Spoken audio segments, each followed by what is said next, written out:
What's going on, YouTube? Still got the Raminator up here. I made a video. Oh, well, actually, check that out. Toolbox is gone. Started my new job about 4 weeks ago. I tried bringing this video to you guys sooner. I actually recorded it, an install video of this motor, and I lost the footage. I accidentally deleted it. So within that 4 weeks, I started my new job. And I'm absolutely loving it. About the only thing I regret is that I didn't leave my old job sooner.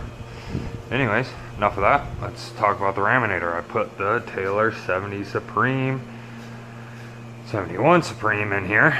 I had to do a lot of trimming on the body, or the roll bar and the body, I guess. So that kind of sucks. It's really rubbing right here. I don't know. It's gonna melt the body. I don't know if I'm gonna cut a chunk of this out, or I also thought about just bringing the windshield down to the hood line right here, so cutting it down here and then cutting it across here so that don't melt. We got the NSDRC2500 V2 servos I got installed there, direct power. Here, let's just take the body off of this thing. Show you what's going on.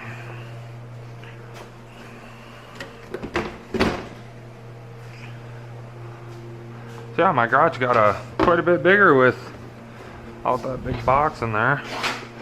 Hoping this summer to bring some motorcycle content to the channel. But we're here to talk about the Raminator. So right here is my wires for my servos. I zip tied them along my upper control arms. Made a harness right here. You can buy a kit from Amazon to make these servo harnesses and power harnesses.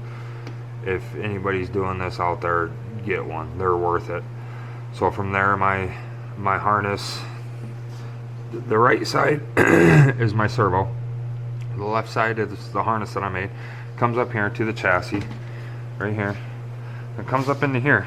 Here's my left servo, right servo. Battery hooks up here. So the servos are 16.8 volts. I have a 4S Gens Ace battery, full charge, 16.8 volts. But the car can only handle 8.4, so the receiver and the other servos.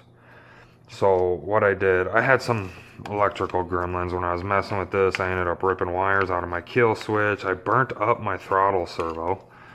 So I don't know, maybe I should turn the voltage down. Right now I have it set at 8. Maybe I should turn it down to 7.4.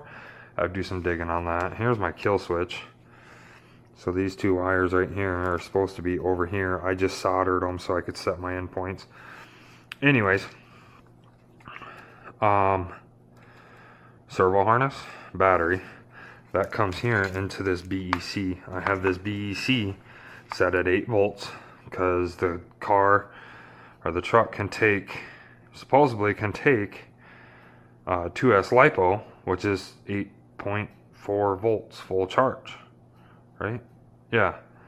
Yep. So I figured if I set it at 8, I should be good. However, I burnt up my throttle servo, but I was setting the endpoints. I was getting kind of greedy with it to get every bit of throttle out of it that I can. And that servo is old and has been wet multiple times.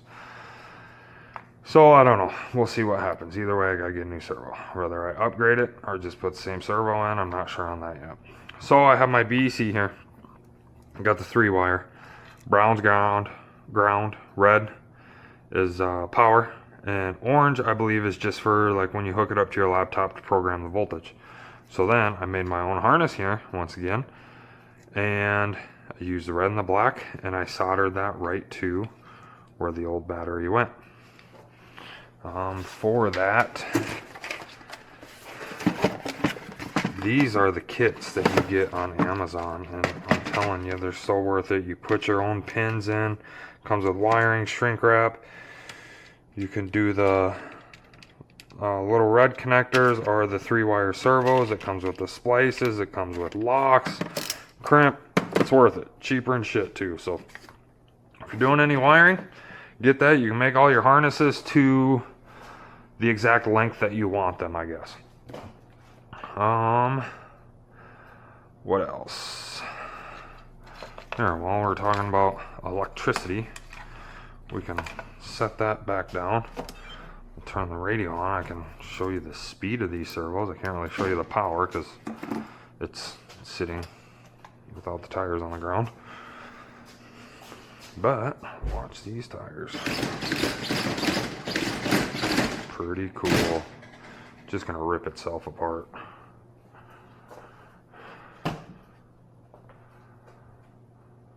Sorry about that. Somebody showed up. It's hard for me to make a video here. People like to keep coming in, bothering me. I got 2 kids. Just finding the time to have peace and quiet is a challenge. Anyways, I put a new fuel tank in here. On my old one, I drilled a hole. On the stock motor, you have a supply and a return. So this line would originally run to the carburetor as well. So I put a vent, dirt bike vent, in the cap. This one does not have a return.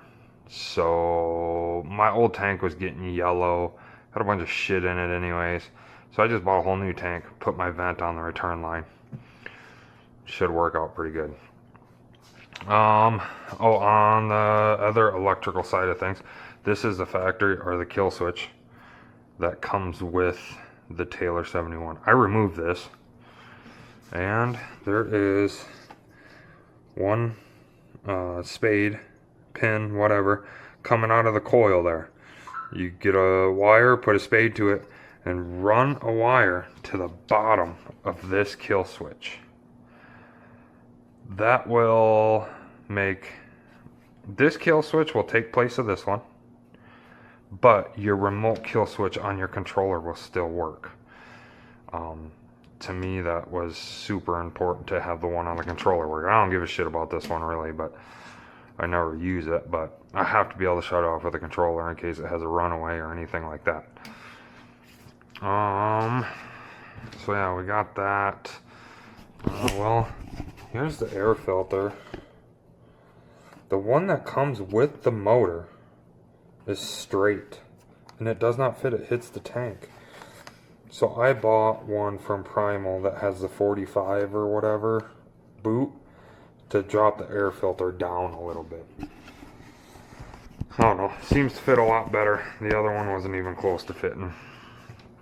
The other thing I did, the stock brakes, steel rotors, aluminum pads. I felt like I would adjust it and it would be good. With these 2 little screws here, I'd have to keep tightening them up and tighten them up and tighten them up. It'd be good, lock up the brakes 5-10 times, felt like the brakes were just slowly fading. Well, I got a lot of money into this damn thing. It's, you know, I'm pushing 8 grand into this truck.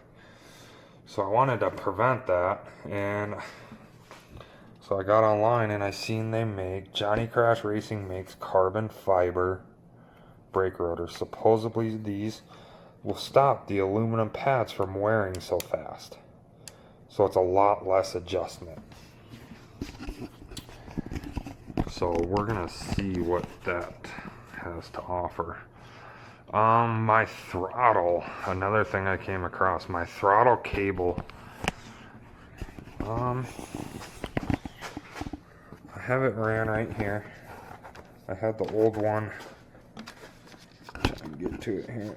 Zip tied up here. When you're running these cables, you want the bends to be as gradual as possible. And no matter what I did, this was always, it was not returning all the way down. This is actually how I burnt up my servo, was messing with this.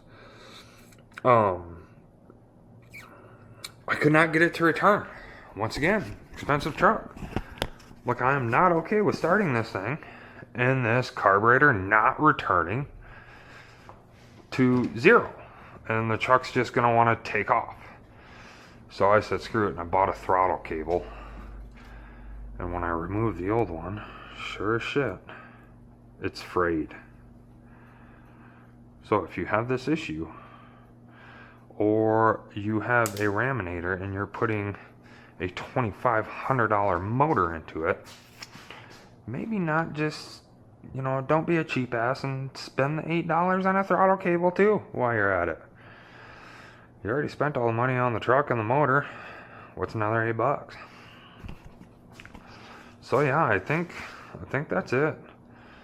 I got a little more buttoning up to do here on this harness. It's gonna end up coming up here, something like that.